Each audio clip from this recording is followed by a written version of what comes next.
Hi, I'm Steve, the S in STD Realty, where we infect every deal with our second best level of enthusiasm.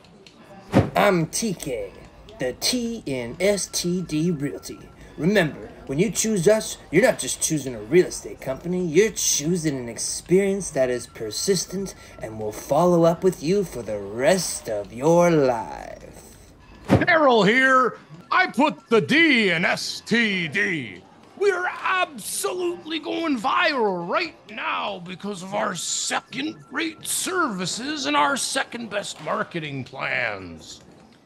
At STD Realty, we've got a burning passion for real estate, and we won't stop until our names are on everyone's lips. Think about it, folks. There are millions #1 ranked real estate teams out there. And we're proud to be your second-best option in town. Real estate moves fast. We will be the rash decision you won't regret. Misplace your paperwork? No problem. We're used to dealing with sticky situations. And don't worry, we cut our standards like we cut our commissions. So if you want a team that will stick with you long after the deal is done, and you believe in spreading the word, then come on down to STD Realty. Please, we could really use the sale like really soon. Remember, when it comes to real estate, at STD Realty, we're not the best.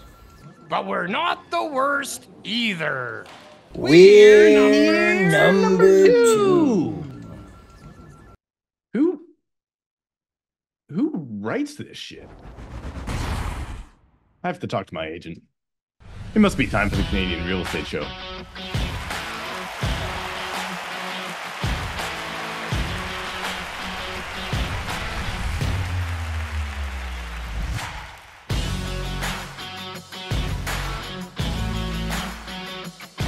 Here we go.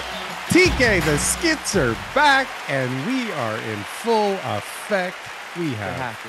The people are happy. The people better be happy after that one. What's going on? Where's the skits? Where's the skits? We don't really care about all the stuff. You guys don't know anything about the economy or real estate or anything like that. Just entertain us, monkeys. Monkey entertainers. All right. Well, as long as you subscribe, we'll do it. Yeah, like, comment, subscribe. I'm double subscribed. Do it yourself. Didn't get to fix the show, though. Please subscribe. And, well, yeah, sure. Yeah. Just watch us and we'll do anything, we're fine. Right? We flew to Vancouver just to talk to Steve today. Just to talk to Steve, our surprise guest. We're committed. Surprise mystery Steve, which I guess was blown by the skit. Now, TK, you blew the surprise no surprises guest. in this show. Come on. Jesus, no surprises here. That's for sure. It's basically regurgitation, isn't it? Because basically, yeah. We don't have just take all the good content that we see in like traditional media, like Fox and CNN and CBC, and then we just say what they don't say. That's right. We say what they don't say. Yeah. But the reality is that, TK is a really busy realtor, and he's got some serious boots on the ground, and he's part of one of, if not the, highest sales volume team in the nation. You can't say number one. Well, that's you can't we say, just did. You can't really say number one because everybody's number one. Who the hell's number one for real? If you're not number one and you're out there telling people you're not number one, like smarten up, figure out where you're number one and post that. And post it. Find a place to be number one. Find a place to be number one. We are the brokerage with like 3 agents. That's right. We're the number one show at noon on Sundays for Canadian real estate, where people are okay not learning anything in the hour. And that's our story, and we're sticking to it. So don't even bother coming to us with anything else. But what have you been up to, Jared? I was away this week. Yeah, it's a crazy week. I did what I had to do. And I mean, what's going on out there? What are you seeing?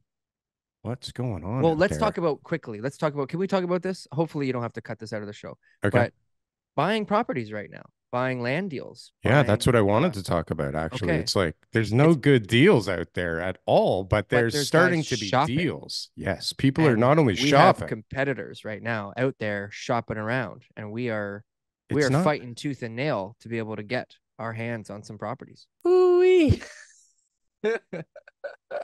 Well, see, for me, that's kind of old news because there's really never been a deal that I've worked on that somebody else hadn't already tried to put together. I mean, if you're trying to put good land together in good locations, chances are somebody's already been there, done that, and screwed it up real bad. Sure, but some of the new stuff that we've been working on Oh, yeah, we're no is geniuses. new, and Yeah. that's not, that's not some of the old land type of deals where they've been, No, it's ready everybody's to be looking. developed for 20 years. No, this is like the last month or two. This has come on the radar. People Yeah. have figured out what I figured out a few months Exactly. ago, right? Yeah. And people we were are going ahead. That's why we after got the deal of the century in Forest Hill, the because we were just deal like of the one step ahead. century. But I wish we knew Oh. how far ahead we were. We could have had like 10 more deals at that time. Well, I mean, because Right? of that thing that we should not talk about, TK, Yeah. that I told you last night, and Yeah. that super exciting news. I mean, that could lead to some pretty significant other deals that kind of fall into That may that not same be so category. wink, Well, wink, nudge, nudge. I get it. Well, it's a nice little trick we may have found, right? Yeah. And if we did it, it could lead to some more really, really great deals in Absolutely. really, really great areas. Absolutely. But enough said about how wonderful you and I are, because I mean, we know this already. What about the description of our YouTube channel speaks for itself. That's right. That's Yeah. right. We told everybody how wonderful we are. That's right. So is the market really ramping up? Because I posted something on X, formerly known as Twitter, and I said like bidding wars are back, I think. And people were calling me a fraudster and a pumper and like you're committing fraud, and like people were getting audience. mad, right? Know your audience. Know your Well, audience. I don't know. Like when I first started on X, formerly known as Twitter, I was a huge bear apparently, and then all of a sudden I was like this, you know, tin hat wearing Leader.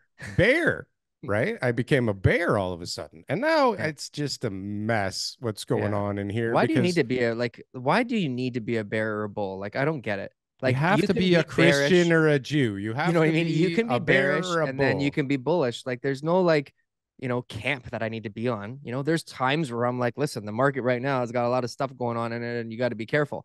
And then there's other times where I'm like, you know what? Like, get in before things go too far here. Like, this is the way it goes. What's happening? What I was going to say was what we're doing on this show is we're actually trying to reach out to more guests from coast to coast, because we keep having on like a lot of Toronto people. We hear you guys, it's on and on, Toronto, blah, blah, blah. It happens to be the greatest city in the world, but whatever. Like, we're done talking about that. Toughest real estate market. But we're going to bring people from coast to coast. So we're going to actually hear. So is it just, my perspective? Is it just Darryl's? Is it just Toronto's? No, we're going to hear what other agents have to say about what's going on in their real estate markets. Because at the end of the day, like there's certain trends that are on the macro that are going to be consistent in cities across. We always used to say Canada, but obviously during the pandemic, it actually was across the world that you could see some of these same patterns. And so we're going to look at those patterns to try to figure out, all right, is this just in Toronto? Is it just a bunch of drunk Canadian real estate mongols all trying to buy up every piece of real estate they can get their hands on? Or is this just like, a real demand in the world for housing, for real estate, because not just because of liquidity, because we know that liquidity is dried up. We know that interest rates have gone up and that people's debt servicing costs have gone up much higher. But is there actually a demand for housing because we have more people to put in those houses? Well, I think what we have going on here, TK, is, all these immigrants are just jerks. Hey, is it just me, or is it getting crazy here? Huh? And they just don't know how to behave here, and it's all their fault. I mean, I used to think it was the Airbnbs owners' faults because they're dicks and they were abusing the system, right? And I used to think that it was the investors that were the real problem, right? And we're not going back too far. I mean, like 5 months ago, I was blaming the investors, those fucking investors, for everything. And then we shifted our focus to those Airbnb bastards. They had to come down because they were fucking everything up. And now, of course, it's these horrible immigrants that came here with Not promises, right? New Canadians. New Because Canadians. we did blame the foreigners, promises. the people who didn't really want to be here, but now it's like, oh, you want to be here and you want to And live you- somewhere, Yeah. and you want to have a food, roof over your house, food, a you roof over fucker. your head. Right? What the hell's going on around here? Now, all of hear a you. sudden, it's like it's their fault. They shouldn't have come here. They shouldn't have fallen for the scams. Why did they have to be in that war-torn country full of poverty? Like, couldn't they just accept their conditions and not try to come over here and ruin ours? And you'd think that they'd can't be believe it. used to it, right? Like from how they came here. Like, why are you bitching? It's the same here as it is there. Like, Yeah. now there's kind of free healthcare. Now you can like, shovel the driveway. Why don't you want to move to Why don't- Saskatchewan? You know what I mean? Like, I don't want to move to Saskatchewan. I mean, who the hell wants to move to Saskatchewan? But why don't you want to move to Saskatchewan? It's a great place to live, like 3 months of the year. What do you mean you're not happy with that school you signed up for 40 grand that's beside the Tim Hortons in the mall? Like, what's wrong with that? That's normal. 100% of the people who graduate from there get a job, you know? Like, so what? It's next door at the Tim Hortons. It's a job. Is there a system here? And it, again, like you're saying, with real estate, with anything, with every system across the globe, it seems like there is a breakdown of epic proportions. Like nothing is working properly anymore, except one thing, TK. The subscribe button, man. The subscribe button is always working. It's working. I tested it the other day from one of my fake accounts. 300 people have learned how to press our subscribe button, TK, and you could join them if you think you can handle it. I mean, it is just do us a favor right now and test that button. Subscribe. Yeah, because I heard it wasn't working, because we should have way more subs. There's words on the street is that subscribe button is not working for everybody. So just give it a little test, press that subscribe button, and let us know in the comments if it worked or not. Yeah, and please check out the Clips channel as well while you're, hunting around for more TK. If you're listening, that's the place to get it. No, if you're listening right now and you're like, how the heck did I find these guys? They're two idiots rambling on. This has nothing to do with real estate, and it definitely has nothing to do with the thumbnail that I clicked on. Yeah. We have a channel called Canadian Real Estate Show Clips. Clips. Get all the best parts of the next hour on that channel, so you don't have to listen to all this. So don't complain in the comments and tell us that we didn't warn you and that this was some sort of bait and switch trap here. Like you clicked on the thumbnail thinking you were going to get some real information, and you found out that all we're doing is rambling on. We're telling you right now, go to the Clips channel. Seriously, just do it. Just do it. All right. Well, enough about that, TK. So again, it seems like things are ramping up, which is pretty odd because CPI is going up too, right? But core inflation, CPI. I don't know if it's core or if it's medium core or if it's fake core or in the States, core inflation went down, when they announced the CPI had gone up. And so you got to look at all the different things that are, leading to this, and, where gas prices and food prices have gone. And we know that they're starting to trend down. At the end of the day, inflation was at like 8% a year ago. What are we complaining about? Whether it's 3.1 or 3.4, nobody cares about that. Nobody cares about that. That's not, consequential. Does Steve Karrasch from Karrasch Real Properties and the best Canadian real estate podcast on earth, does he think that this isn't a problem? Are you able to afford your groceries, Steve? What's the problem? I don't know. Are you happy with inflation? But the difference between 3.1 and 3.4 is not something negligible. That anybody should be. It's negligible. Negligible. Nothing. Burger, says Steve. How you doing, Steve? Welcome, you guys. How are you? Thanks for playing with us in the skit. Yeah, it's always fun when we get somebody else to, embarrass themselves. That's nice. Is that gonna get me canceled? How's that gonna work? Did it turn out okay? It turned out wonderfully hilarious, and you will be proud, and you may even win an Emmy. All right. Yeah. Sounds you good. might even win an Emmy. Are you under the weather, sir? Or are you just I putting got a on your little sexy something. voice? Last night selling Is this the houses. sexy voice, or are you? Yeah. Yeah. It's the new setting on my Shure mic. It's No, early. I don't know. I woke up with a little You'll sniffle. with a little deeper. I got my Barry White going on here. Oh, so You're yeah. good. You're doing good. Yeah. Welcome to the show. My Thank you. chocolate salty balls. All right. There we go. So you guys talking inflation? At the I don't moment, know. we're on not inflation. really talking about much, but tell us about inflation, Steve. What's going on? Why are people with now inflation? all of a sudden, thinking different things? You know what? I don't know. This was the inflation report where I was like, I don't even want to read this. Like, are we going to go at this again? Desensitized? Oh, okay. Yeah, totally desensitized. Desensitized. 100%. Yeah. Yeah. Jumps up a little bit, goes down a little bit. They'll revise both of those numbers 2 months from now. And Right. It'll be a different story then anyway. So Yeah. Remember when we told you things were rosy? Well, they weren't so rosy, were they? whoops. Like, does it even mean anything anymore? It's like When you can just go back and revise the numbers to make sure you weren't in a recession last quarter. I love it. I love it. Listen, last quarter, definitely bad quarter. But the one before that we said was bad, it was actually not so bad. Better than we so thought. bad. Weird. Don't, Weird how that don't worked worry. out. Don't Even worry. though Keep every carrying on. time you look at a pack of chicken in the grocery store, you want to vomit and you want to kill your local politician. It's fine. It's totally fine. I can't even believe the price of chicken. Like, this is just stupid now. You know what makes me crazy? Do you go to a restaurant and actually order chicken? Sometimes. Why I not? don't think Do so. you? What do you Like, mean? why do Lots you of times order stuff you can just make at home for like not even a third of the What price? if it's like a an like a eighth type of a of price. chicken that you're just not used to getting? Like they got that, that chicken that's like, whew, top notch. $40 chicken in the restaurant. Like, that's They a got the tough good pill to chicken swallow. parm there. Yeah. The Right, good yeah, you chicken never know. parm. Fine. You never Chicken parm. That Okay. you can have. All right. I don't know how we got onto that. All right. But we're talking one about thing we were talking inflation, right? I guess. So how much is a parm?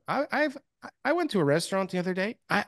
Like the steak I had was $45 and it was supposed to be 4 ounces. And there's no way it was 4 ounces.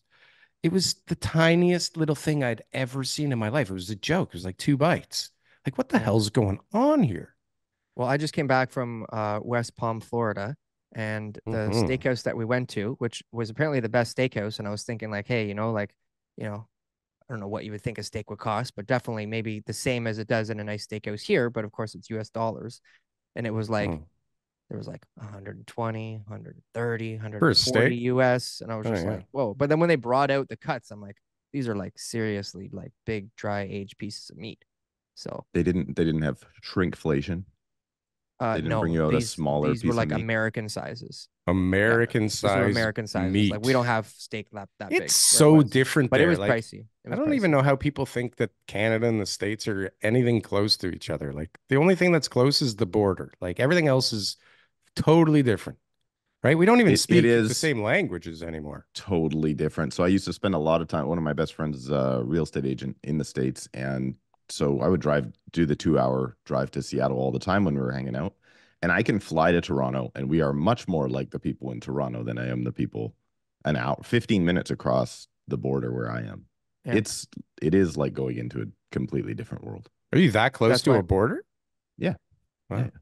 Yeah. We're 2 hours away from the border too, Darryl. I pretty much city. No. The city of Surrey borders on the U.S., right? So, but pretty much Seattle's 2 hours. South. Everybody in Canada lives within that's true 100 miles of the U.S. border. Except for Sean that came on last week. He's like, he's avoiding the border. The further you get away from the border, the better things are apparently. Yes, the more weed isn't drugs. Apparently, Darryl got some issues. He had some problems on X because he said that bidding wars are back.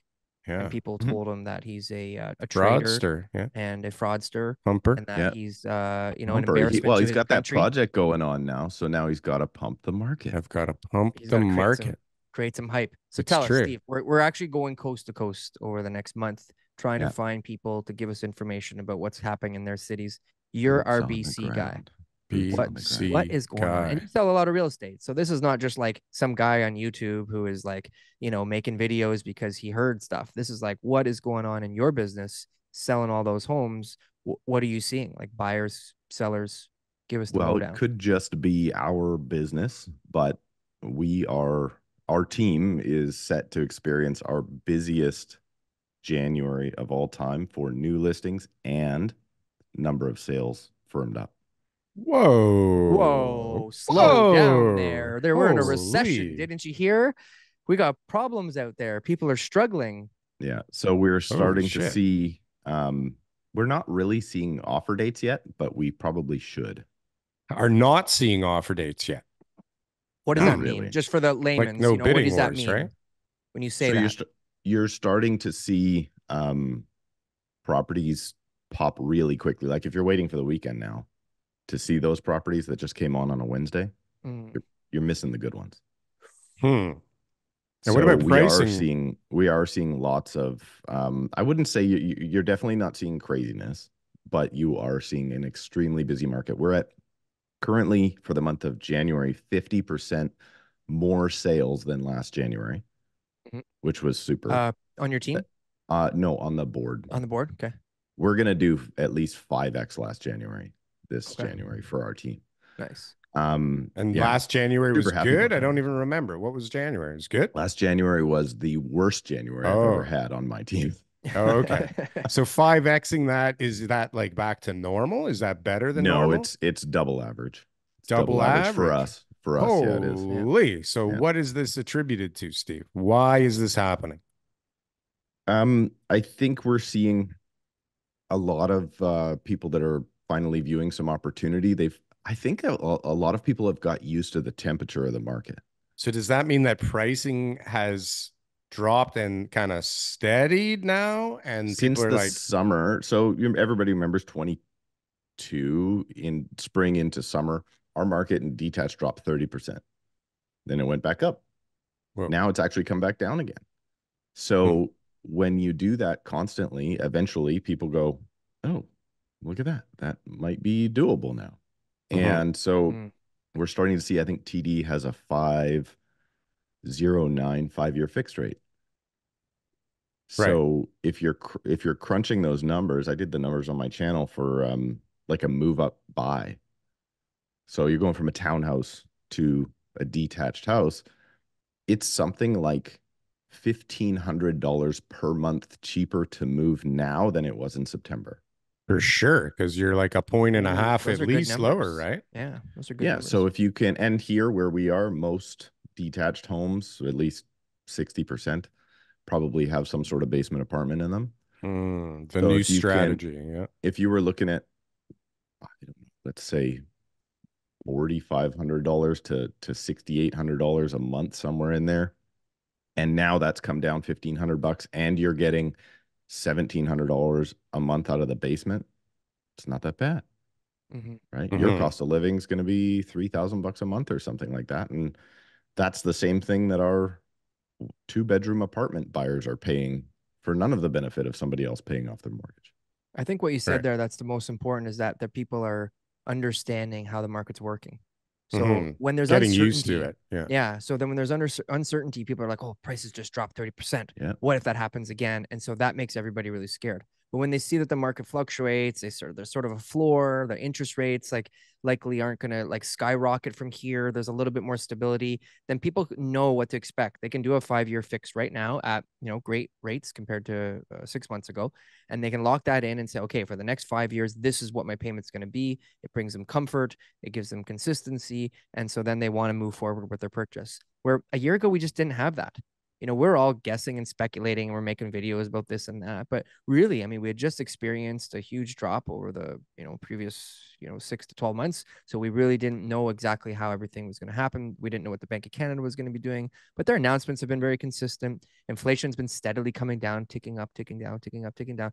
Like everyone really kind of sees a path out of this. Does it take another year? Does it take another 3 years? Nobody knows, but it just gives us that sense of peace of mind saying, hey, you know what? I need a place to live. Because who's buying right now, Steve? Is this like a bunch of investors who are all speculating in the market?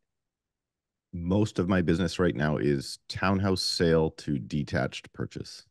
So the townhouse sale, so upgrade. Principal residence. Yeah.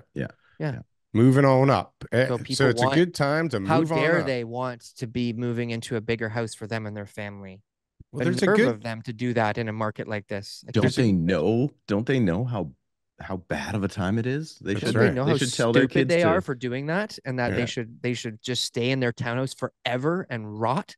You know, like this is like the attitudes that people have, right? It's like, what do you mean? Like they want to move to a bigger house, they're not allowed to do I that. don't tell many of my clients to rot, but some. Do you know what I mean? That's what but that's what people will say, though, right? People will say, no, you just shouldn't move. Like the uncle at the dinner table, he'll just like, no, stay here.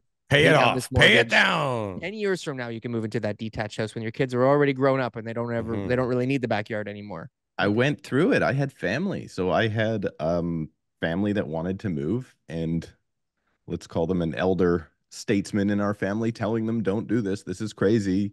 House prices are going to crash. Don't listen to Steve. Don't listen to Steve. And that was like summer 2020. And thankfully they moved. And they got into something they probably couldn't afford today. So, yeah. Right. Well, I think there must be time to move. Yeah. Well, for sure. If you could, if you weren't afraid, if you weren't like stuck in fear, right? Yeah. I did some of my better move up buys as well then too, that were really complicated, where people were really stuck but they needed to move, and like the conditions and all the things that we had to use to be able to make it happen. And they wouldn't have been able to do it again at any other time. There has to be a decent amount of people out there that bought, you know, before all the pandemonium happened, even after the drop, had really good equity built in their homes. And, you know, now that things feel kind of stable, they've reacclimated to the situation, to the pricing, and they probably had to adjust their expectations a little bit down in order to kind of make things make sense, right? Because nobody's out there saying try and time the market, right? Like everybody gets used to it, though. That's kind of what I mean. It's like, think about it, right? It's like no matter when there's a change in the market that happens very quickly, it's like jumping into a hot tub, right? When you jump into a hot tub the first time, it's cooking and you think about jumping out. Yeah. And then eventually you get used to it, and then you're like, man, this hot tub isn't really that hot, is it? And the next time you go in, you're like, I'll get through those first awkward moments and be able to withstand it. So you can just you acclimatize to what the market's doing. And that's where I think a lot of people have done. And then a lot of people have now, I think those 639 rates we saw in September, that caused a lot of problem for a lot of people. And if we stayed there for a long time, we would be in trouble. But historically, you're not going to see. I actually found a chart a while back that showed the historic interest rates from like 1900 on. So it's actually more than, you know, the real estate boards that have been tracking for about 40 years. And the average mortgage rate was 4.5%. Yeah, but you have to track that against the wages, because that's the fuck up right now. It's not the interest rate. I mean, 5% interest rate is a fine interest rate. Wages would be more in line with price, though. Price would be something to contrast. Interest rate and wages shouldn't be as important to but that's what I'm saying. The fact that the interest rates are an average right now is out of context if you don't include the spread between prices and wages, right? Because it doesn't matter that they're 5%, 6%, 3%. What matters is that gap between the wage and the pricing, right? That makes sense. Yeah. I mean, it's not in the entire picture, but that's the difference for sure. 4.5%, 5%, even 6% is like doable depending on, you know, where it came from. The real problem also is the shock of how quickly we got to this new interest rate, this new reality, right? And same thing on the way down. It was like they just dropped them to the floor, and everybody was like, what do we do? I mean, everything's free right now, right? Like we got to go buy stuff. Everybody had to go buy stuff, and then all of a sudden it was like, not even hard brakes. Like everybody flew through the windshield when they put on the brakes, right? Because they just they put it in reverse. They didn't put on the brakes, right? And so now all of a sudden we're like 800 basis points, or what did we raise in like under a year? Like that people are going to die when you hit the brakes that hard, right? And that's what we saw. We saw all the quick deaths. Then we kind of saw the people that were left, you know, kind of really hurting, and now everybody's kind of used to the grimness and the new rates, right? Because it's not the same. Even if you were looking at a $1.5 million house before and you were looking at a 1 to 2% mortgage, it is a different planet when that same price point now, right, is at 5-6%. Like, you can't do it. And the real fuck up was the people that kind of got caught there in the renewal or the quick mortgage or like all the variable bullshit. We're starting to see a few of those. So Steve, are you seeing the like peak price sales being resold now for much lower? Like you're seeing a few of those examples? Like, No. You know what I'm talking about, right? No. Someone I like do know what you mean. So the people that bought, did yeah, anybody that buy crazy in prices, Feb 22 for a crazy price? Yeah.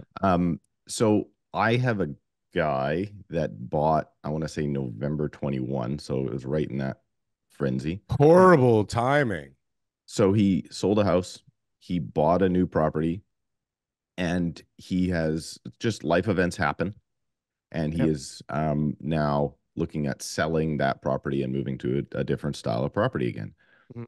The style of property that he wanted to buy in his last move has dropped $300,000.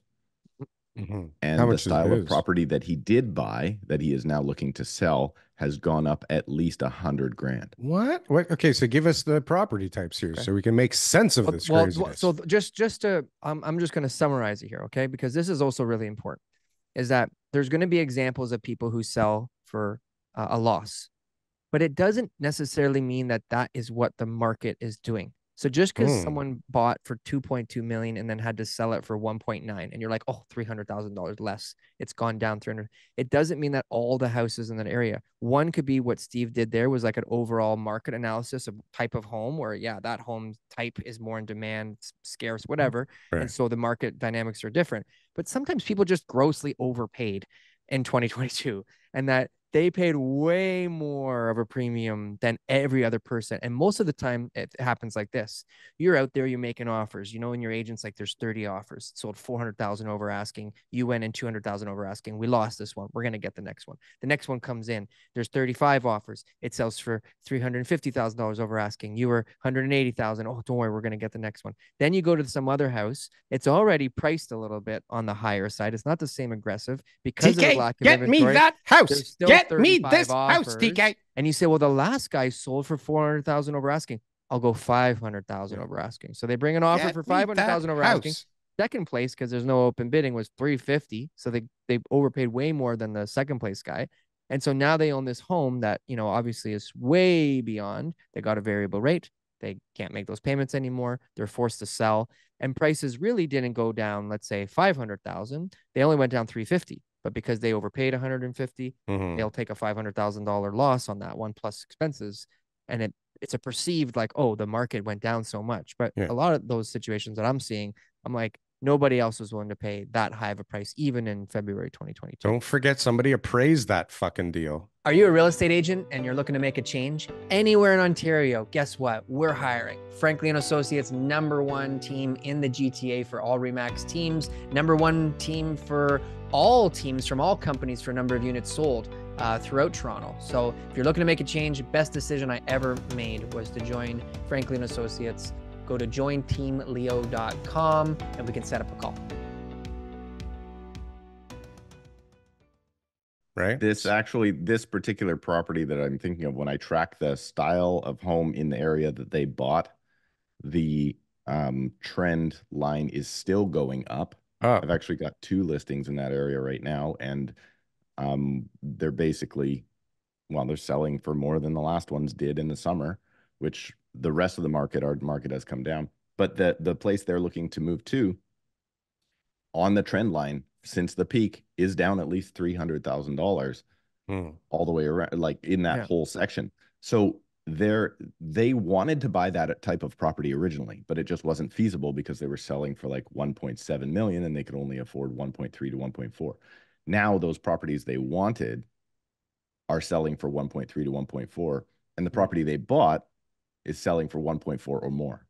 That's Straight to rare this, though. but That's this is an very example rare. though. But But it's is it just as rare as the blood stories that you hear Right. in the newspaper of the guy Yes. that lost 800 grand? One Yeah. guy loses 800 grand in some stupid move somewhere, and all of a sudden we all think that the whole market's going to crap, and everyone else is in that situation. If you have a mortgage, you're also going to lose 800 grand. It's not that everybody thinks that it's going to crap. It's like it depends. It's an input, right? It's like everybody sees those big ones. It's an input, right? And so depending on the rest of the inputs you're putting in the rest of the it's week, clickbait garbage that Mhm. people put out there because people people buy it. love negativity. I but just, you know people what? read Real it estate- and they real estate believe it. Groups. Steve, I don't know if you're in any Facebook real estate groups. Oh my I'm god! And I'm not picking on real estate agents here, okay? Any industry, it's the same thing. People just love to share negativity and to talk about Sure. nonsense, and it is absolutely horrible. And anybody, like, that's why I'm not on X.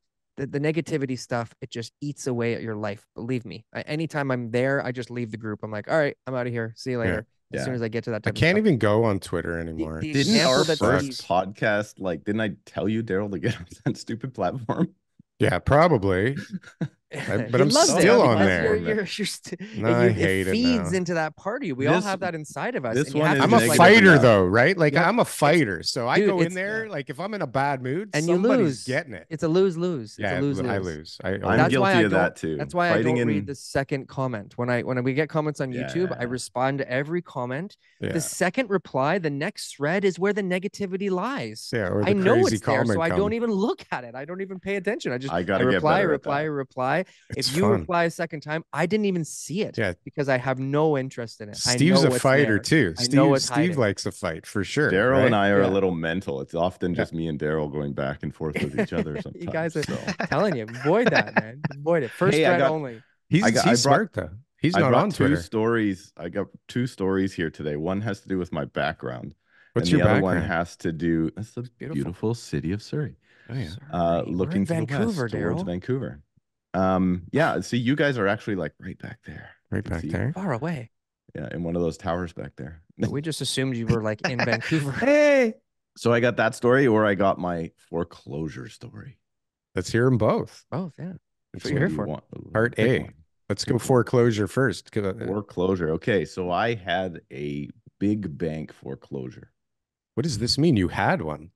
I had listed it and sold it. Oh, you listed and sold it. The Listed it bank and sold gave it. you the A big, listing. one of the big fives came to you for a power sale listing, and How'd they find you, Steve? So all over the a lot place. of The people don't best realize this. agent in Surrey. Yeah, exactly. They said, "Who's got the best YouTube channel in Surrey?" And that guy was busy, so they picked me.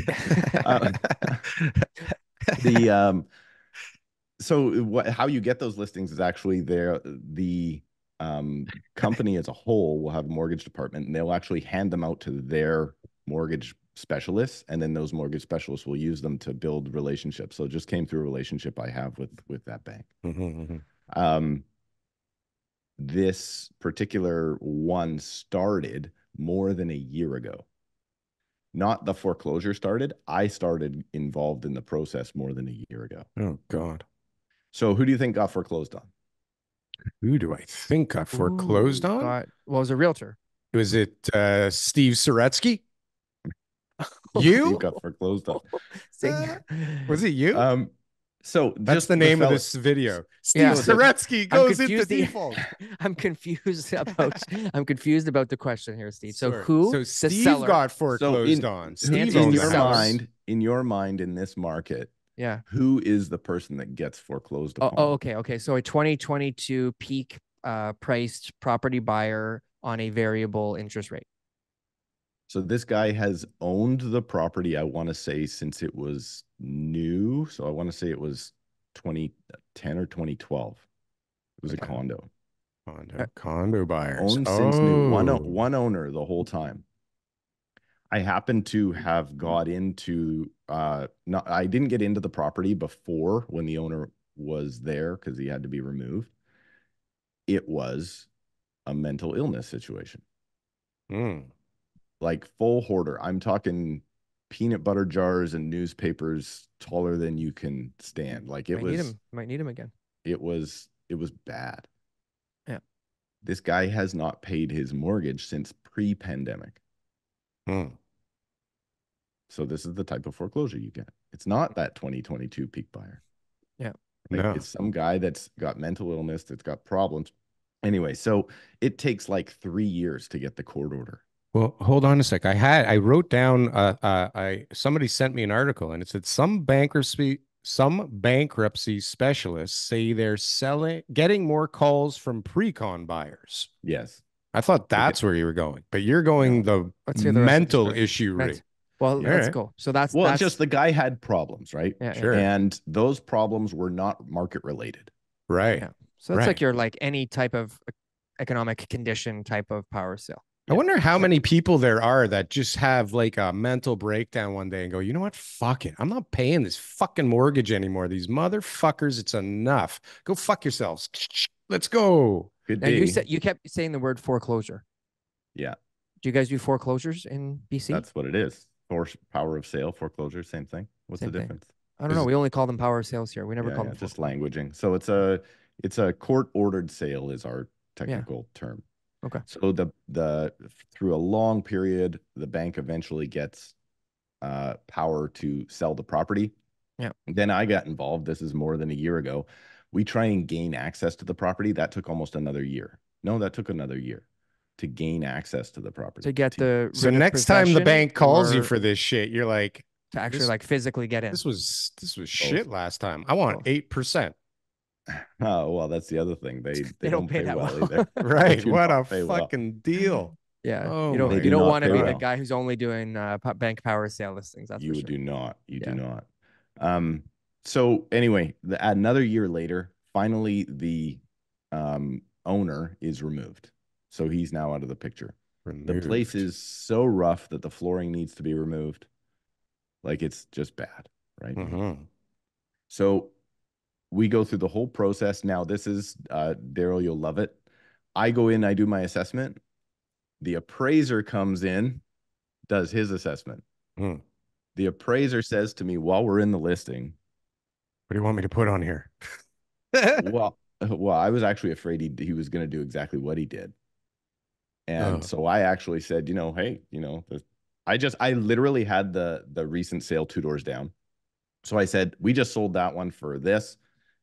This one needs, it's not as nice a unit in the first place, but it also needs flooring and blah, blah, blah. Look at the bathroom was just disaster. Disgusting. So I go, okay, so it probably needs to be about 30 grand less than that one. And he goes, well, why is everything else listed at 70 grand more? And I'm like, listed or sold? Stupid fucker. So he ended up doing his evaluation off of active listings. And then this guy must have been 700 years old. He says, this is nothing 10 grand can't fix. And I'm looking at the apartment going, well, you haven't. In in 1943. Freaking renovated the whole bloody place. Right. So the listing comes back. Shocker. It's about, I want to say it was $45,000 more than my recommended price. We actually received an offer right away. And the offer is higher than what I had recommended, but nowhere near the price that was on the appraisal. Now, here's something new. Was this last week? Like, was this the new market in January? Like, this was, no, I've had this listing since like September. Okay. When did it sell? So it just sold actually this week. That's why I have. So now the new market conditions. Yeah. So, sorry, no, court was this week. It actually, let's keep going. Okay. So I get it on the market. It's way overpriced. They will not accept. What I didn't realize apparently now is the banks, it must be the banks, they're putting on like a limit of what the lawyers can accept under their asking price. They're supposed to like do their best to get market so that they do take care of the borrower, like legally, whether they really they have do to or prove not. that they did everything they can. And They have so to at least pretend. but that metric though I never heard of either before is percentage I've never seen it before, so it's something new. price. Yeah. So he says to me, like, I can only accept this price at this list price. I can only accept this price. Yeah. And I'm like, well, you're never going to get that. So we keep going. So we end up over a long period of time. We end up now listed below the original offer I had him at. Oh, fuck. Right. Yeah. Because shocker, we ended up, the accepted offer that went to court was within $2,000 of my original recommended price. Well, so but here's the thing: is like nobody trusts anybody, and then you got an old guy who doesn't know you. He's gonna like not listen to you, especially if he's 80 something, like you're saying. Like he's gonna look at you like a kid and say, like, don't fucking tell me how to do my job. This is what I think. And this is what the whole market is based on, all this craziness. Like, and people don't know whether it's a realtor or an appraiser or a buyer, like people just don't know who's like actually telling them the truth, right? So like you could be totally bang on and awesome and like great reviews and everybody raving about you. And like the same thing with the next guy, right? Has a billion followers on TikTok, has a huge Instagram account. He's on the news all the time, but he sucks shit as a realtor, right? And how does anybody know like which guy to listen to? Because you can put on a good show and it's a show, and you can put on a good show and it's real, and nobody can tell the difference until it's already too The late. person who gets the business is the one who does the best presentation. Did the best not show. not the person who knows the most or has the right price, or the guy who Hits just the right buttons, right? And so the number one call that I've made so far in 2024 is to people, the number one call by far, the landslide, is to the people who didn't list with me in 2023 and are now expired because they had listed with the other agent who told them some crazy number. And I'm just like calling all these people back now at the beginning of the year, just like, hey, how's it going? What are your plans? How are you? Da, da, da. And the amount of money that they've lost because the market went down 6% sometimes is $100,000-$200,000. What are you fishing for, TK? You're waiting for like, oh, we should have listened to you, TK. We should have listened to you, And some of them TK. are talking like, do you hey, hear let's that meet, though? let's talk. Other people are saying like, oh, my agent was great. He knew what he was doing. Da, da, da, da. And I'm like, well, he lost you $200,000, but yeah, that's nice guy though. This is a court sale, so there's more, because when you get your accepted offer and it's firm, subject to court approval, it's not yet sold. Until it closes. And until you go to court. Okay. So here's how it goes. So that was September. We finally got it on after a year of trying to get this thing on the market. We finally get it on in September. We get the accepted offer at the price that I recommended, basically, like December, whatever, 15th, something like that.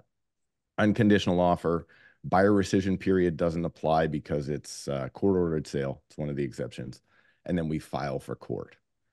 When you file for court, obviously, Christmas, all that stuff gets pushed away. So court was just this week. This is the best system I've ever heard. If you want to know the new system, the new system is terrible. The new system is a new system. This is the it's online. It's virtual. For BC court, it's actually back in person, except they don't want you to bring your offers to court anymore. They have to be done electronically. They have to be to the lawyer 2 days before court. It makes it really good for the lawyers and the judges. It makes it terrible for just the process. Anyway, I have a video on my channel if you want to watch it. So anyway, we go to court. Now, the new system, I don't actually get the competing offers anymore. They go straight to the lawyer. So I don't know what's happening at court. I don't know what to expect at court. So the property goes to court. They end up with 4 offers because you continue marketing subject to court approval. Jesus. So we go in. The original offer did People are making offers knowing that this is happening, that there's like already offers in and it's all hung up in court. Yeah. So as soon as in a court sale, as soon as the first offer is going to court, that price is released because it's part of court public open bidding. Kind of. It's second round bidding. The second round is still closed. So anyway, we go to court. There ends up being 4 offers. The first offer does not revise, so they're out. They're basically gone. Now you have 3 offers. They end up selling within $5,000 of the original list price from September, of which the guy appraised the property at, which was way out of line. If I had that property listed just like a regular owner in September, that property would have sold for what I priced it at. Right. But because they waited so long, the market went up. And what people don't realize, when you go to court, you don't get a deal. You get within market value, a couple percent. Yeah. And then you have to take on all the responsibility of the liability and the repairs that go in. So it ends up selling and overshooting by a mile. If I had that property listed today and a seller could just sign off, it would not have sold for that much money. Not have sold. Look at this, Interesting. TK. Because it It's didn't go in. another. The secret is to, you know, become a hoarder, lose your property, and then let the bank Maybe. take over, and you'll get more money for it. And you'll get Now, more money in for our it. in Ontario, the owner, the seller, the person who lost the property still has the right to reclaim the property up until closing. Yes. So we want to get a short closing. We want to make sure that it's like done as a buyer agent. We want to like get it done quick, get it in and out, because the seller could be like, "Oh, I got the money, I got the financing, I'll buy Yeah, it." looky here. I just so happened to But have in that this. scenario, it doesn't sound like that guy was hiding. I don't know money what's under his going to happen mattress because you there's would- you probably, would've found it. I would still assume could from his happen. original mortgage and the taxes owed, I think guys probably Yeah. property taxes in half a decade or whatever. But if there's Doesn't money left work. over, there probably is. I Yeah. don't know how they're going to get it to this guy, but he does get the extra. But then, like you say, it closes really quick. So the buyer that in my estimation paid a very good premium for this property, the reason they did so, they are currently homeless, and this property can close in 10 days. What a story! What the Currently homeless, hell just living happened down there? in the east hit end of everything. Vancouver in a tent, and he said, "You know what? I need a I'm place sure, to live." I'm sure they're probably Is there- That place not- looks Is there like a suitable fentanyl accommodations. chapter to the story? Does You know? fentanyl come into play here at all? I'm sure they're not living in a tent, but they Mental currently, I don't know illness. if they were in a hotel. I don't know if they were Yeah. in an Airbnb or what. but Homeless, they though, were sounds currently dramatic. homeless.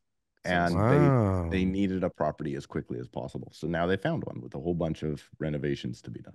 Well, Perfect. There you go. That- That's what I should put on my letter when I make those offers. Currently homeless. You know, people that's are right. they're not selling it enough. They're talking about their dog and their cat and how they want to, you know, move into the neighborhood and walk their kids to Picture the of the park. family in You front got of to the be tent. like, send a picture of the tent and be Yeah. like, guys, this is where I'm living right now.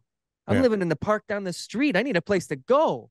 Yeah, and then your agent will say something like, "Well, you know, can you bring it up like another $5,000 though? I'm living in a 'Cause tent. you're How not much gonna money do you get think it, I right? got? You're not gonna get this if you I don't got come a up more. tent.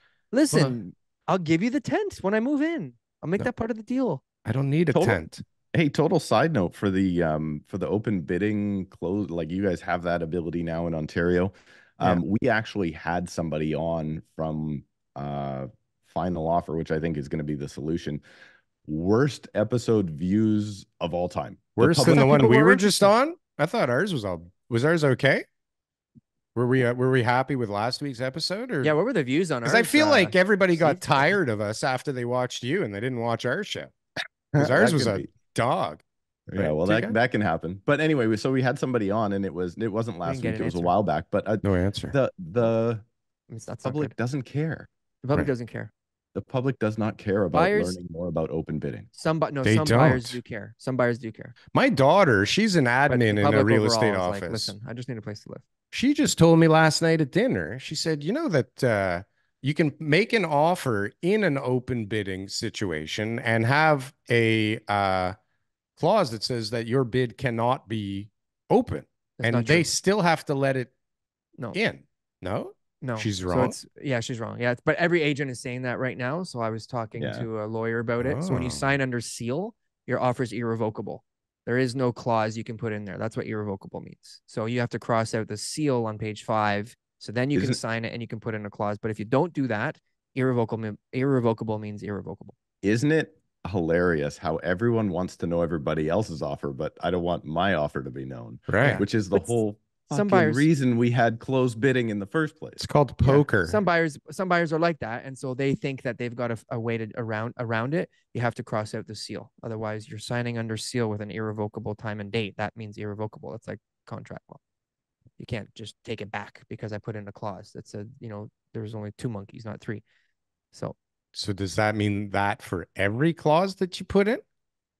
no, every other clause would have a condition and say if I don't waive my condition within a certain period of time. But if it's a firm Right. deal and Okay, you put in okay, that okay. clause that says, hey, if you open the bids, I'm out of here. No, you're irrevocable. It says it on page 1. Clause versus Yeah, condition. It's the very first thing that we're Mhm, talking about mhm. on page 1. You know? Really? Yeah. So why is there the Everyone's saying that. confusion That's not your about daughter that? that's making that, like, she didn't misunderstand. Like all agents are saying that right now, and they're Why? wrong. Why? It's- It's going to be messy until it's Yeah. ironed out for a while. It's going to be messy in the beginning because nobody Yeah. really knows what's going on. They don't have a system to use. They don't have, nobody Exactly. knows the rules yet. It's It's going a to be Wild a West. disaster for a period of 1 or 2 years until a system comes in that's going to be adopted by the most amount of people, and then that Yeah. will take over. It's only And then we'll be like, relevant this is what you though. do. These are the steps, you know, and people will do like webinars on it and say A to Z, how to open the bids and then how to close the bids back up and protocols. Because even Rico doesn't really know. They just give us guidance. It's They only give us the relevant rules to though. work around, but not the practical. Like it only matters if there's bidding wars. Like if the market is stable and there isn't bidding wars, then open bidding, you know, they were a little late for it, maybe. Right? It Definitely, seems like definitely it's late. ramping up, but then I just get canceled if I say that. So I don't know Yeah. what's really So going hold on. on, Steve, is it ramping up or not? Like what's going It's, on in Surrey? yes. Yes. Yes, Answer is it's yes. ramping Done. The up. answer is you are going to look like a genius if you bought a property in December. Ooh. You're going to look like a genius. What if you bought a When what you if you bought a close and you see them property in selling so far? November 21, like you were saying? Are you a genius if you hung on to that thing and made it through to the other end and you come Depends out? where. Depends Depends where. where. There's a few examples that I'm seeing, and I'm like, you still are not okay, my friend. You need You to hang gotta on. wait. Yeah. Yeah. Oh yeah, Keep yeah. waiting. There's a lot of people that have that are still not gonna get to their spot for many years. Many like they're years. back to their purchase price, right? But these are people that bought further away from the center. They're not people that are in the center or even people in the center. People don't realize, like during West Vancouver, which is a separate city. It's funny how we have West Vancouver, North Vancouver, Vancouver. They're all kind of different like cities. Korea or Germany. There is differences. So in West Vancouver, during the pandemic in 2020, and I think even 2021, maybe prices went down. So because the average property is like $4.5 million, people weren't speculating on $4.5 million property. So it is market dependent. It's 100% market dependent. It's actually funny you say that because based on my research and my research team, TK, but based on what I've read, the $4 to $8 million sector, at least in Toronto, is like the strongest, most resilient part of the market. It's like everybody over 8 is getting decimated, like drops of millions of dollars. It's starting to sell though, apparently, but like that 8 to 4 million apparently has increased throughout like everything. Like nothing made it go down, which is pretty crazy. I mean, there's not much sales volume in that category. Yeah, that's the other problem, right? And then you know, like each house, like each sale sways the market. heavily weighted. Yeah. And so like which sales were done. So I believe that there's still strength there. But yeah, I wouldn't Well, they're basing it on, say, hey, you bought in 2020 for 5 million and now in 2024 your house must be worth more because the market in this segment's gone up. I would never do that. I would be like, let's see what's going on in the market. Sure. Yeah, and like look at your house maybe, because maybe your house sucks or maybe it's fantastic. Yeah, or you overpaid or, you know, whatever. Or there's no other houses that are worth $5 million in your neighborhood. Why did you do this? Yeah, what the fuck were you thinking? Which TikToker did you like use to buy one guy this built thing? one house for 5 million and you were like, that's a great idea to buy it. Sure. Yeah. I think you should Hey, pay Darryl, 5 too. I want to tell you my other story here because most people won't know this, and it's very much in the news. Prepared today. Here, I did, because this is that was my foreclosure dread story. Now this is my developer story. Developer story. Back in. So that's actually the reason I have this picture back here. Very much in the news. Yeah. In Surrey over the last few years. So this is all alleged. I don't know. I was not there. I was not at the table, all that stuff. But very much, very public in the news is behind me here. So this is the Wave building. This was supposed to be called the Wave 2. I don't know why it's now called Linnea. It should be called the Wave Runner. Like, go, run, get out of that deal. This is Evolve. And this is the most infamous building now in Surrey, which is called Ultra. Ultra. Why is it infamous? Every city needs a building called Ultra. Yeah. Does it? Do you guys have? I'm sure we got lots of Ultras. Townhouse complexes are all named Summerfield for some reason. Just combine one season and one location and one word, and you're good. A tree. Right? Spring Hills. So what's gone on is Ultra. We found out at some point in time was not built to code. Oh. In what way?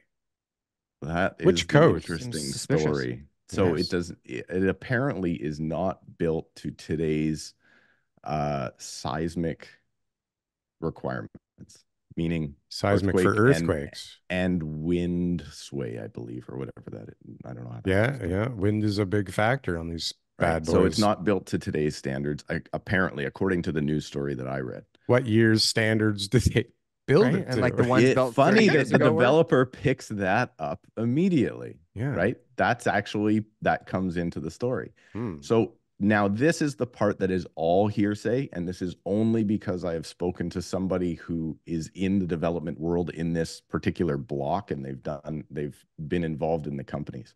So my understanding is they built Ultra. Everything went great. It's got everything from 380 square foot studios to 2-bed, 2-bath, beautiful units. It's actually a pretty cool building. How big are the 2-bed, 2-bath? 560? Oh, they're like 850 square feet. Oh, they're huge. Okay. They're like a nice place. Wow. But then they also built Evolve. Now, this is the part that is iffy, that I'm not exactly sure. The developer did one of two things. That I've heard that they tried to shop these plans to somebody else to build another tower somewhere else. But I've also heard that they were pricing out Evolve, and they were going off of Ultra's budget, let's call it. And the pricing back for Evolve came back, and the steel bill was like double. Triple, yeah. Concrete, and they're too. like, what is going on? Mm-hmm. So they look into it, and they find out that the engineer, whoever the architect that built or designed Ultra, built it off of the wrong building codes. They probably bought plans off a shelf. Like, was he like, hey, look, this is like what they do in Sweden. Why don't we try that? So Like, you actually have municipal building codes, you have provincial building codes, and you have federal building codes. My understanding is they used one of the older codes, or about, I want to say they're about 10 years old now, maybe they're older than that, provincially. And then they built it to that standard. Mm-hmm. But that standard is not the standard that was acceptable to build at that time. This all sounds like a whole bunch of horse shit and to me. It sounds like any application for a permit would have caught that and a contractor and an inspector. Yeah. This is like get this. Yeah, but this is how it works. This is how it works. So you get a engineer or whoever is going to design the building. I don't know, what are they called? Are they engineers? Are they architects? Whatever they are. Design the building as an architect, and then engineer the structural stuff as an engineer. So engineer. So the engineer builds it. Turns out he builds it, and then what the process is, you have to get a second engineer to sign off. And then once you get a second engineer to sign off, the city signs off. It's a city engineer that signs off on it. There's actually 3 involved, is my understanding. Again, all hearsay, alleged. Maybe it's different out there. The newspaper articles that are out there about Ultra, the guy that built the building, this caused his forced retirement. And then the guy that okayed the plans, like unalive, got suspended. Like unalived retirement, or like just he retired? No, he was drinking a lot. Forced and he out was of, found in his pool. That's what I'm saying. Okay. No. He was forced out of the business. Out of the business. Okay. Are these international businessmen, or are they local? That I don't know. I believe they're probably local. It takes a hell of a lot of players to all be in unison for something like this to happen. Like, look how big that 100%. Thing is. Like, but, this stuff's at the bottom. Then you find out that the city rubber stamping just is a city rubber stamp. Like, they didn't review the plans basically at all. Now, here's the real question, though. And this is the debate with the building. So there's lawsuits going on. There's all sorts of different stuff going on. The developer thought they were doing the right thing because they had engineers do everything. Like, everything was supposed to be correct. The real debate comes in. Let's say let's use a year. It was 2007 plans that they used, or standards that they built to, codes that they built to. And this building was built in like 2010, so they needed to use the upgraded ones. So I don't even know if those are the real numbers, but let's say that's what it is. Now, here's the debate. If the city comes in and is going to shut this building down somehow, or tear it down, or do different things, do they then need to go back to every building built before 2007 and do the same thing? Because technically it has a problem. but does the building have a problem? Sure. It's like, you build a new house now and you need, R40 insulation where you used to be fine with R20, and you don't make everybody re-insulate their walls because the code changed. Yeah. But I mean, how new is this building and what stage is it at? Is it the one built there behind you? That Oh yeah, one there, this is it's actually an old built. picture. Oh yeah, it's been occupied for So 6-7 years. from an actual like development perspective, like there's no way there's no rubber stamping anything. Okay. That doesn't exist. Nothing gets rubber stamped. I mean, I guess if you're Ford's buddy, maybe something goes through quicker than normal, but there's no way nobody's checking the plans and checking the engineering. And there's no way that an inspector doesn't go on site at some point and go, what the hell are we doing here? This is so wrong, right? There's so many layers, like the contractor. So I'd guess, if I were guessing, that either somebody said we got to save some fucking money because these prices are fucking bananas to build stuff right now. We're going to lose everything. We have to downgrade the materials and not tell anybody, right? But again, that's still like the inspector has to like see the grade of even the concrete that's coming out of the trucks, like there's so many fall safes in place for something like this not to happen. But I mean, your question is so valid because it doesn't matter. If it was good enough back then yeah, if you're not making everybody else change, then it's fine now. It's probably more of a story than anything. But look here's at all the these big crazy thing. stories that I got swirl the around. answer. I got the answer. For the market, hang on, TK. For the market, though, from Google, units in you. Ultra now sell for 50, 100, sometimes $150,000 less than any of the other buildings around it because there's a problem, at least on paper, maybe in reality, but at least on paper, there's a problem.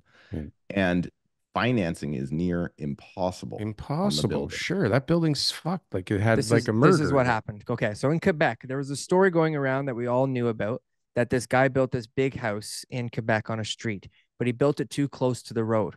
And so the big story was the city was like, no, you have to tear down your house. And this is like this modern mansion, $3 million home.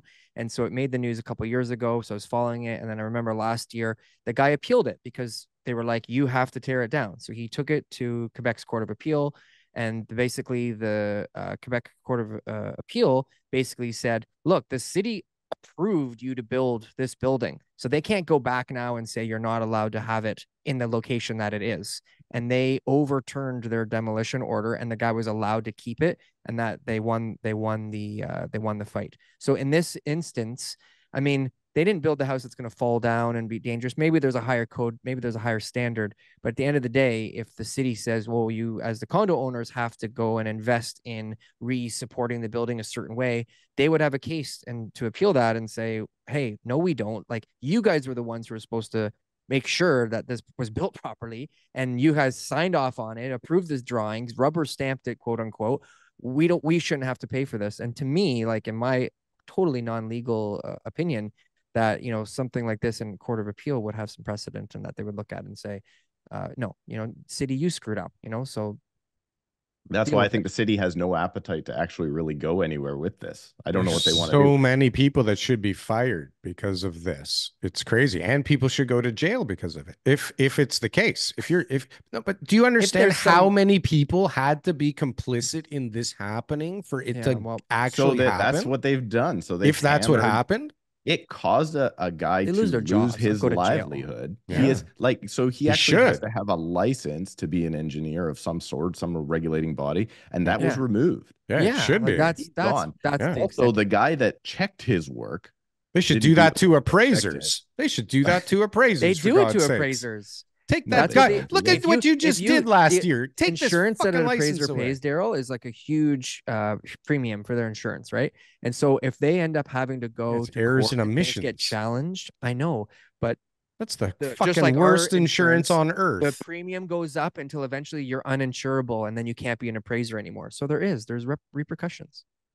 Yeah, but you got to get caught like a bunch of times by people that even know that you swindled. Well, people who suck get caught a bunch of times. That's what happens. I think it went more like this. One time it should be. One time you overvalue or undervalue a property, you're gone. Fuck this. I don't think a developer hell? would have tried to Unless it's on my deal and you went over, then it's okay. Then you can keep I don't your think we were license. cutting corners here. I think what happened is some dude, maybe he was just as old as the appraiser that I had to deal with, wrote the whole building, didn't realize he was working off of the wrong requirements. He passed it over to his buddy who was like, yeah, I guess looks pretty good. And then they passed it to the city, and the city was like, I don't know, sure, approve it, get it out of here. We need houses built, right? Yeah. And then they just built it. This is like the next But the guy week of my installing the life trying to steel and figure all out that, what's you know what going I mean, on is here going to be now. like, hey, how come every other building we're putting, however you measure steel in, however many feet or tons, but this building we're putting like half the amount. Like, The something site's doesn't seem wrong. like Wouldn't they the want to sell more assistant, steel? Wouldn't they be like, listen, man? Well, it makes me we've got wonder 50 if it was stories. the developer's first high rise, right? Because if it was, then For they the might steel not know guys, how it much wasn't steel there would first. cost. The Well, steel listen, guys, it wasn't there. but the So reality is the I mean, story's got some holes in it, but look I how- understand. Look how big it is. Nobody's letting a rookie build that thing without somebody behind him that knows what the fuck he's doing. Because nobody's lending that guy $100 million to go figure it out with their money. I promise. But don't you guys in Toronto have like a building that's like leaning or something? Don't you guys have like one or two buildings that are downtown that are like in really bad shape? I don't know. Maybe, Nothing that but I think didn't needs hear to that. be changed. Maybe there's issues that come up that There's they fix windows that fall after off closing, and yeah, balconies things like that. But fly they're all into the like, ground. you know, you can fix it. Like engineering wise, no, not that I know of. Not that No. I know of, but that doesn't Yeah. mean it's not We happening. should talk offline because I think I know a couple, but Yeah, it's totally possible. But I mean, as far as like mainstream media saying this building is dangerous, like what you're talking about, no.